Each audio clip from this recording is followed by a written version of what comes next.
Olá, sejam muito bem-vindos ao Negócios na Pauta. A gestão da empresa familiar é uma mescla complexa de laços emocionais, tradição e estratégia empresarial. A profissionalização desse tipo de empresa tem sido um tema amplamente discutido, pois traz consigo benefícios tangíveis, como a melhoria da eficiência operacional, a preparação para enfrentar desafios de mercado e a garantia da sustentabilidade a longo prazo. Ao profissionalizar uma empresa familiar, é fundamental estabelecer estruturas de governança corporativas claras, separando os papéis de propriedade e gestão. Isso pode permitir uma tomada de decisão mais objetiva e baseada em critérios profissionais, minimizando conflitos familiares e garantindo a continuidade dos negócios. A empresa é um passo necessário para que haja uma sucessão familiar bem-sucedida e permita a longevidade do negócio. Se quer saber mais sobre este assunto, fique conosco, porque Negócio na Pauta está só começando. A profissionalização de uma empresa envolve investir na capacitação da equipe, adotando práticas de gestão modernas e incentivando a inovação. Essa abordagem pode impulsionar o crescimento da empresa, tornando-a mais competitiva no mercado e preparada para a sucessão familiar. Contudo, não deve ser vista como uma descaracterização da identidade familiar da empresa. É essencial preservar os valores, tradições e cultura que tornam a empresa única. Equilibrar a profissionalização com a preservação desses elementos pode ser um desafio, mas é fundamental para manter a coesão familiar e o engajamento dos colaboradores. Em última análise, a profissionalização da empresa familiar representa uma evolução necessária para garantir sua sobrevivência e sucesso a longo prazo. Ao combinar a riqueza da tradição com a eficiência da gestão profissional, é possível criar uma base sólida para o crescimento sustentável e a continuidade geracional. É um processo que exige sensibilidade, planejamento e comprometimento, mas que pode resultar em benefícios significativos para a empresa, a família e os colaboradores. Bem, para falar sobre este assunto, estamos aqui em estúdio com a Francimeire, que é contadora consultiva, e mais uma vez com a nossa consultora de conteúdo, Vivian Camargo. Boa noite, Vivian. Boa noite, Arthur. Boa noite, pessoal. Boa noite. É sempre um prazer estar aqui, ainda mais com essa temática que é minha paixão, e trazer essa discussão para o Negócios na Pauta. Muito bem. Bem, há empresas que atravessam gerações de forma bem-sucedida e outras não resistem a uma passagem de pai para filho. Qual seria, neste caso, a falha? A falta de profissionalizar a equipe ou o despreparo dos sucessores, no seu ponto de vista? Na verdade, antes de tudo, um dado bem interessante: 70% não conseguem realizar essa sucessão. Então, é um dado bastante forte. Bastante forte, 70%. Então, para uma empresa familiar, onde ali veio o sustento, veio a formação, realização de sonhos, e aí um dado muito elevado.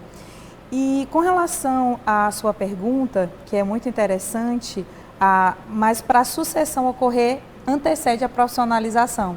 Então, a profissionalização, na verdade, ela é a base para uma preparação. Eu costumo dizer o seguinte: para pavimentar esse caminho, começa pela profissionalização de qualquer, na verdade, não só de sucessão, mas para qualquer sucesso de um negócio, a profissionalização ela é a base. Mas o que seria essa profissionalização? A profissionalização é, por exemplo, um grande desafio de uma empresa familiar é a confusão, uma desvantagem, na verdade, que eu costumo chamar de desafio.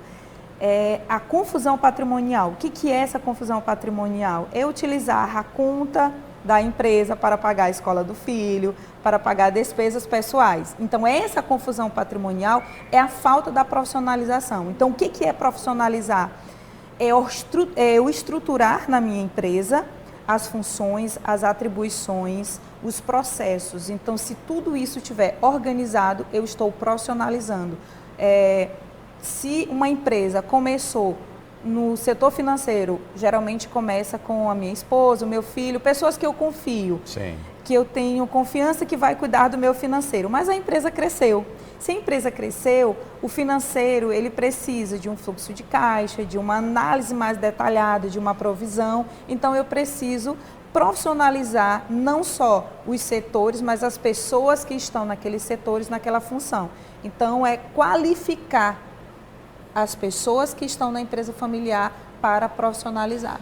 Mas muitas vezes os proprietários das empresas, né, as empresas normalmente elas começam como pequenas, né, como pequenas empresas, aí vão crescendo e tudo mais. Aí elas confundem qualificar os familiares com essa profissionalização, né, Vivi? Com certeza. Mas, Meire, às vezes pode ser que tenha telespectador que está nos ouvindo e talvez não consiga observar a diferença. Qual que é a diferença da empresa familiar para outras modalidades? É bem observado, essa pergunta é interessante, porque não necessariamente o fato de eu ter uma empresa e ter um membro da família trabalhando na minha empresa, ela vai ser familiar, não necessariamente. Isso é importante deixar claro. O que caracteriza uma empresa familiar é eu ter membro da minha família trabalhando nesse empreendimento que tenha participação no processo de gestão, no processo de tomada de decisão. Então, se aquele membro da família não decide, não interfere no processo de decisão, ela não é uma empresa familiar. Importante esse detalhe, né, Arthur? Sim, é verdade. E aí, nas empresas grandes ou muito grandes, isso fica bem claro quando os membros da família se deslocam para os conselhos de administração e deixa os cargos executivos a profissionais de mercado. Mas em empresas menores isso fica muito claro, né, de como é que pode ser isso, né? E aí vem a profissionalização, que ela vai organizar as funções através de definição muito bem clara de papéis.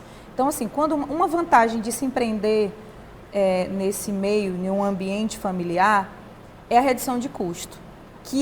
Ao passo que é uma vantagem, tem que ser observada se em algum momento não vai ser uma desvantagem. Como assim? Eu iniciei um empreendimento pequeno, muitos empreendimentos começam na sala da minha casa, eu coloco minha mulher para fazer o atendimento, para cuidar do fluxo financeiro, ela faz o marketing, ela vai para a rede social, então isso é uma redução de custo. Para um negócio que está começando é ótimo, é perfeito, mas o negócio cresceu. Então, a minha esposa ela não pode ficar no caixa, no atendimento, no marketing e ainda fazer a entrega. Então, essa redução de custo ela deixa de ser uma desvantagem quando o negócio começou a crescer. E o importante é ter essa consciência que a empresa cresceu e que é necessário separar as funções, profissionalizar ou trazer pessoas de fora da família, pessoas qualificadas para trazer essa profissionalização para a empresa. Por outro lado, a gente tem empresas que elas começam a crescer e, em vez de buscar profissionais no mercado, elas começam a chamar mais membros da família. Aí não é mais o filho, já é o primo, é o tio, não sei o que mais, e vai esse processo todo se transformando não mais numa pequena empresa familiar, mas numa grande empresa familiar. E confusão familiar. E aí não é mais difícil lá na frente fazer essa transição? Com certeza.